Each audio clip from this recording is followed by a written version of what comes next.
Disclaimer, this channel assumes you talk to your DM, and that you follow basic tabletop etiquette. If you want to know more about that, link in the description. Anyways, enjoy the video. The Pugilist is now available on D&D Beyond, approved by Wizards of the Coast. Yippee! This class is ancient, and I remember reading this when I didn't know anything about D&D. I didn't think it was very strong back then, but now that the martial power ceiling has been lowered by quite a lot, I expect this to be pretty aligned to all the other classes, actually. So I'm going to be very positive there. And by the way, I hope this is really strong because I don't think any of the martials are good. I'm a classic Nova and power attack enjoyer. And even back then, I was hungry for more power. Especially if you're in melee. I mean, you're in melee taking damage. We got to, of course, factor in damage dealt versus damage taken, which I'll absolutely be doing here. Welcome to Pack Tactics, where I beat you up.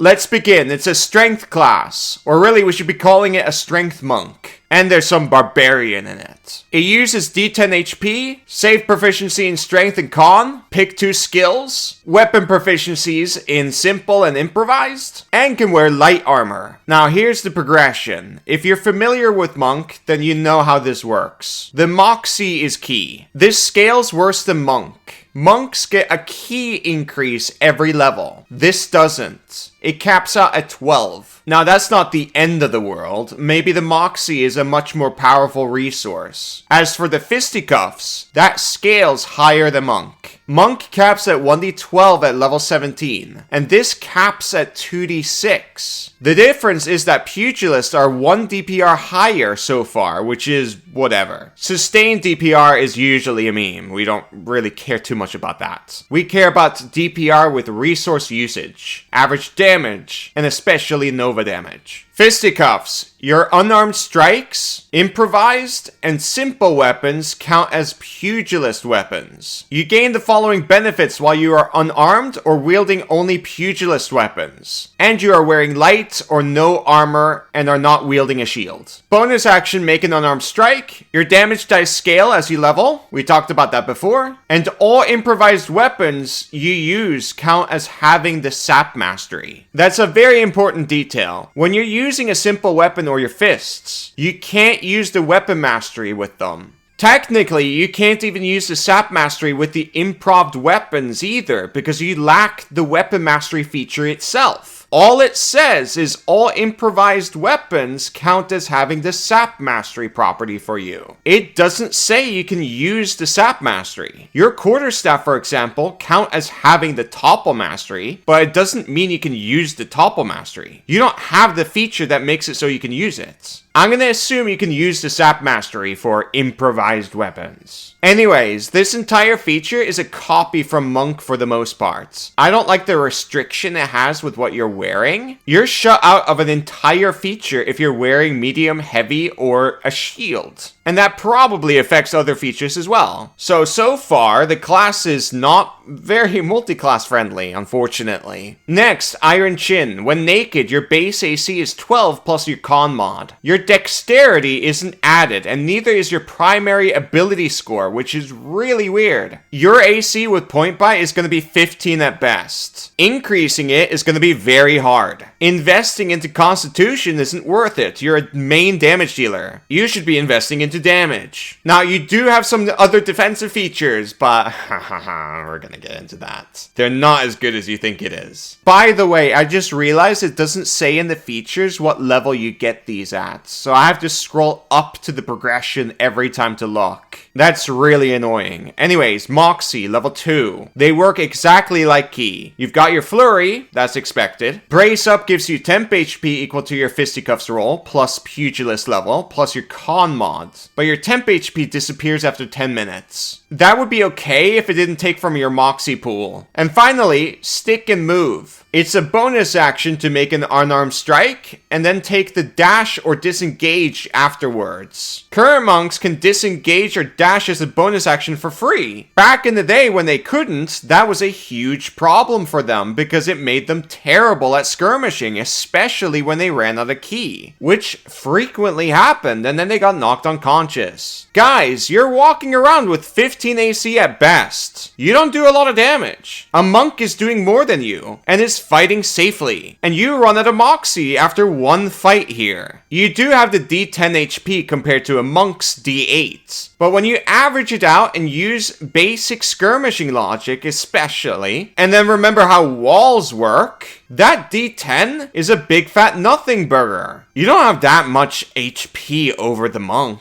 You can use the temp HP, but then you have less flurries or disengage. The truth is, the 2024 monk survives longer than you because they're harder to get. In order for you to keep up with them, you need to buy a mount so you can disengage for free. And I don't think anybody wants to do that. That kind of ruins the concept, but whatever. Jumping forward, you do get an uncanny metabolism at level 2 as well, but it's different and a bit baity. Bloodied and unbowed. When you take damage, you can take a reaction to regain all your expended moxie. If you activate this while bloodied, you get temp HP equal to 4 times your pugilist level. That's bait. When you need moxie, you just activate it. Don't think about the bloody thing, don't risk it. But at higher levels, this gets pretty good. So what you can do is you can ask your friends to twist your nipples super hard. So you get bloodied and then you activate the feature. And then from there, your friends can heal you up with good berries or healing potions or whatever. Getting HP back is really easy. It's worth it if you guys have a ton of healing resources. But that's only if the class is good at its job, which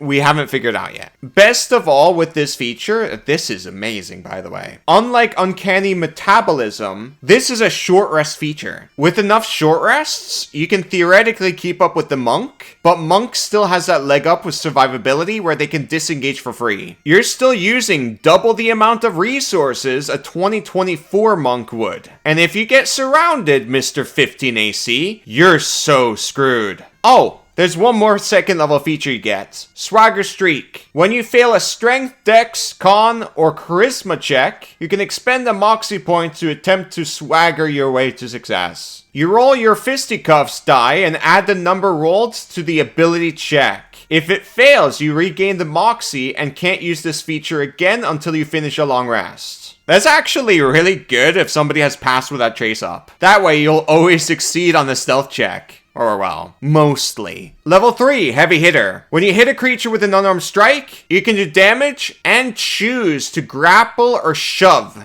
the creature. That's really cool. I like that a lot. I wish that was in the base game. You're not that good at moving grappled creatures. And again, your defenses suck, but it's still cool. The shove option is very important for you, but it's a bit of a gamble on the last hit. Luckily, it's in your favor. You have a 65% chance to hit on average usually. But remember, shove comes with a save right afterwards. And that's usually 60% for enemies to fail. I think it's changed now. Well, it depends on what CR you're fighting on average. At endgame, you're not going to push a lot of creatures or force them prone. You'll see a lot of huge creatures and gargantuan. The reason this is so important for you is because you don't have the bonus action free disengage. And this gives you a lot of room to just go ham on the flurry, which I think you should absolutely do. Now, of course, this is riskier than something that works 100% of the time. Bonus action disengage is a bit underrated, in my opinion, but I feel a bit more comfortable with the class. And by the way, you should be spamming this because you can shove them prone. And when they're prone, you have advantage. The math for advantage is really easy to find, but for the shove parts, that's where I struggle. I don't know how to do it. So when I provide math later, I won't be factoring in that save, although I really should because that changes the number dramatically. But I don't know how to do it. I'll talk about it later. You also get a subclass feature here. I'll cover that later. Level 4, ASI, and you get Dig Deep. It's a once per long rest rage feature that lasts 10 minutes. Now there's some funky mechanics we can take advantage of here. Getting a level of exhaustion gets you another use of this feature. So what we can do is just suffocate ourselves to get the feature back. Kobold, that's terrible! When you start breathing again, that removes all the levels of exhaustion gator. It's really broken. Kobold, that's not what I meant. But this is kind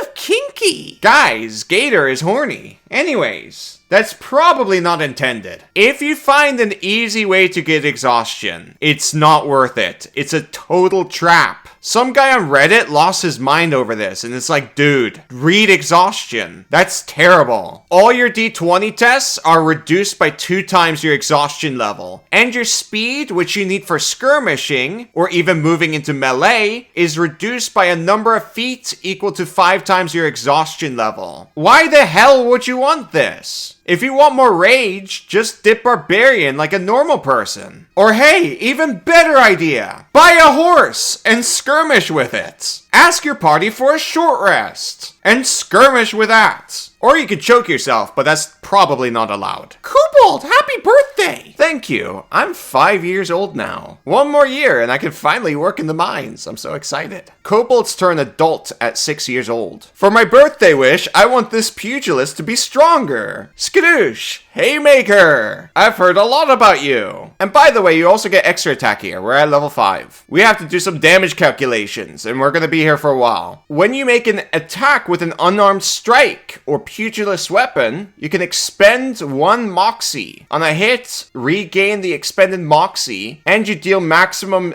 damage with that attack. It sadly doesn't work with improv weapons. It does work with simple throw weapons. I thought I would throw that in. Anyways, this is a really good deal. Spam it. The chances are in your favor. It's usually 65%. I talked about that before. If you have disadvantage, then don't do it. First, let's tackle this gently before we freak out with big numbers. At this level with 1d10 fisticuffs, this is a 4.5 average damage increase for that attack. That is not accounting for accuracy. We're gonna get to that later. It can, of course, be higher with Hex and all that. With Hex, you'll get a 7 average damage increase. Generally, on its own, without accuracy, you should think of this as a 4.5 to 5.5 damage increase per hit. But, when we use accuracy, we get a lower result. Let's do a normal swing first. 1 attack for simplicity. We get 6.45 DPR. Now with Haymaker, we get 9.6 DPR. So using Haymaker, accounting for accuracy and crits, is a 3.15 DPR increase per swing. That's with 65% chance to hit and a 5% crit chance. Power attacks with Great Weapon Master or Sharpshooter back in the day did more damage, and they were free use. The only negative they had was the -5 to attack. I really miss power attacks. Getting that +10 damage was so good. Luckily for Pugilist and bad for everyone else who remotely cared about the martial power ceiling, power attacks got nerfed to the ground in 2024, and so did Novas in general. So that makes Haymaker like godsend, and it's spammable unlike 2024 Stunning Strike. So this isn't aggressively average anymore. It's amazing. So when I see people say this is broken, I get kinda mad. We're never gonna get a good official damage dealer ever again. The 5e community doesn't want the martial caster divide solved. They're too afraid of single target damage. But that aside, who cares? It's my birthday. Your total DPR with Flurry and Haymaker, every attack is 38.4. If we get Nick, we can get that 9.6 higher. That's an incredibly good number for level 5. Compared to some martials, you're doing double the amount of damage. But we're talking about really bad builds here. Now let's factor in the prone, because remember, you have this feature. What was it called? Oh, there we go. It's Heavy Hitter. So when you hit and do damage, you can choose the shove option. So we make them prone. If you manage to force them prone on the first hit, your average damage, not DPR by the way, is 49.48. That's with Flurry. Now, before you freak out and go, oh, this number is actually lower because of the save chance. I do not know how to factor that in. So that DPR, take that with a grain of salt. This is actually pretty advanced and we can be here for a while. It's definitely super easy to increase this DPR. And currently, this is a really good number. But, again, and this is really important, you have 3 Moxie here. After 4 rounds,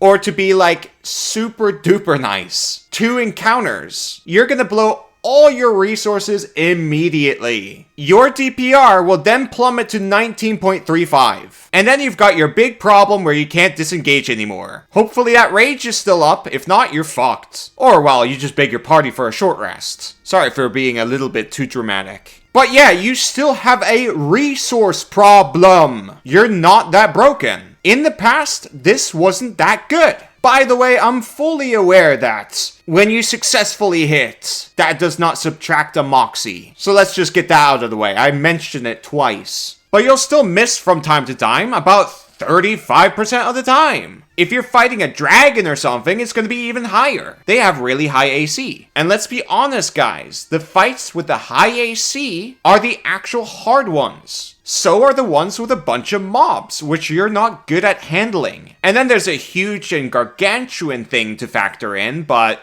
you get the point. Guys, calm down. You run out of ki immediately. Oh my god. The monk is still better than you because they survive longer. They can disengage as a bonus action for free. Sure, they do less DPR, but they don't run out of ki so fast. There's also a monk that can do flurries from 15 feet away, but that's a subclass feature, and I have no idea what Pugilist gets in subclasses, so that's kind of unfair. Anyways, let's continue. It's my birthday. Level 6, unarmed strikes and improvised weapons do force damage. Pugilist weapons don't count. Level 7, down but not out. When bloodied, you can add a bonus to the damage of your unarmed strikes and attacks with Pugilist weapons for the next minute. This bonus equals your Constitution modifier plus the number of levels of exhaustion you have. Once you use this feature, you can't use it again until you finish a long rest. Small damage increase, but it's an increase. Again, please don't force exhaustion on yourself unless you're crafting magic items for your party. If you have 5 exhaustion, for example, your speed is crap, and ooze can outrun you. If you do have that exhaustion level, please ride a horse. I know you have one at this level. Everybody has a party cart. The party cart usually has a horse. Use the horse. Level 9, School of Hard Knocks. Once per turn, you can deal an extra 1d12 damage when you hit with an unarmed strike, or attack with a pugilist weapon. Good stuff. We need more damage for the main damage dealer class. I don't remember this from the old version, so this must be new. But that's not all you get. You can forgo this extra damage to apply one of the following effects. The next time the creature is hit by an attack, the attack deals maximum result of the attack's damage dice rather than rolling. Damage now is better than damage later, so this is usually a trap. The other option you have is provoke. Ignore that one too. Go for the damage. Kill them. That's your actual job. Don't get distracted. Your AC and skirmishing is terrible. This feature is really good. You really need that damage increase. Especially when you run out of moxie. You have 5 right now. If you've ever played a monk before, you know that you run out of 5 keys so fast. Bloodied and Unbowed,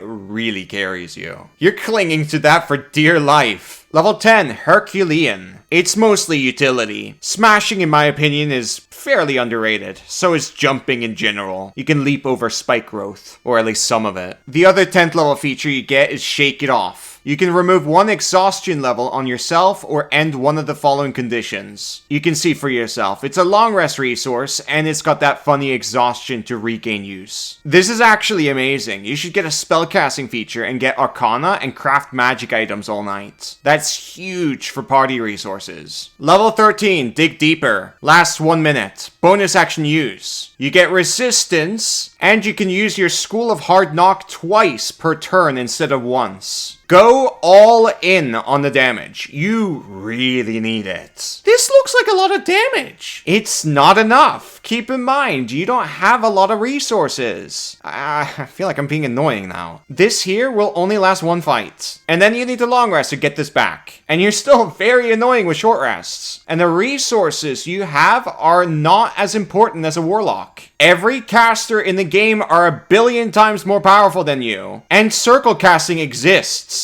The wizard gets simulacrum here. That's double the power. Dig Deep is not that big of a deal when you put it in that context. And then there's Force Cage and stuff. Once your party hits level 17, it would be mathematically better for your party to true polymorph you into a dragon. Or to be specific, an adult silver dragon. even if you run it the same way. Same applies to the monk, by the way. All martials are bad at tier 3 and 4. Let them have the damage. It's okay. Also keep in mind, all tier 3 monsters were boosted a lot. We have the DMG. Jeremy himself in the playtest boasted about this, like, oh, we boosted CR 10 monsters and up by quite a lot. Now you're here, you're fighting them. A lot of them have double the amount of HP, and their initiative is through the roof. Your problem specifically is still the same. Your AC is still crap. You most likely still have 15 AC unless your DM gives you magic armor. Then hopefully it's probably 18 or 19. Still pretty bad at this level. Monsters here usually have plus 9 to plus 11 attack bonus. They're gonna hit you all the time. And you have 1 rage. Or well, 2. And then there's the physical plus elemental attacks they do. They're all over the place. That's the biggest known barbarian nerf. You're not that very good. Remember what I said about twisting nipples? You need those extra temp HP badly here, so you better start doing it. You don't get extra attack at level 11. Well, luckily you get that School of Hard Knocks, so that kind of makes up for it. That's a level 9, that's good. But even if you're disagreeing with everything I'm saying, like, oh, this is clearly the best martial ever, it's 30 times more damage than all the other martials in the game. Who cares? That's 4 classes. There's 8 other classes in the game. You're not as good as them. You might possibly do more damage, but you're definitely not as useful as them. You don't know any spells. And spells are better than features. I have Wish right now, it's my birthday. And I say we should let the homebrewer innovate. Let them make powerful things. It's okay. Why would you want to hold them back? The martials are so boring. They can't even do AoE attacks. And if they can't do AoEs, let them at least be good at single target damage. Come on. Level 14, Unbreakable. You have advantage on strength, dexterity, and con saves. Also, when you make a save and fail, you can expend 1 Moxie to reroll. Good stuff, you need it for the difficult fights. The casters are really dangerous here. They're walking around with like 170 HP to like 200, over 200, and 17 AC, and then if they use shield, it's 23. And when they use shield, your average damage lowers, of course. Your Nova damage, Nova damage. It's not enough to one-hit kill like an Archmage, like it was in the past. Tier 3 is a completely different animal now. There's always more than one. I swear to Tiamat. Or they're like sprinkled in with tons of other casters and other mobs. You're gonna run out of Moxie. And that rage won't save you either. Level 15, Pugnacious. When roll initiative, you can remove 1 level of exhaustion and regain your uses of down but not out. Dig deep and shake it off. This is a long rest feature. Good, we need more resources. Level 18, Fighting Spirit. This is a death ward, except you get temp HP equal to half your maximum HP, and regain all your Moxie, and you have resistance to all damage except force for the next minute. It's a long rest resource. You can have a Randy Marsh moment for good memes. That's actually really epic. As like flavor, I just really like that. That's fun. Level 20, Peak Physical Condition. Plus 2 Strength and Con, which can go to a maximum of 23. You can lose all your levels of exhaustion, and when you short rest, you regain HP equal to twice your Pugilist level. Boring capstone, but whatever. It is what it is. If I came across, like,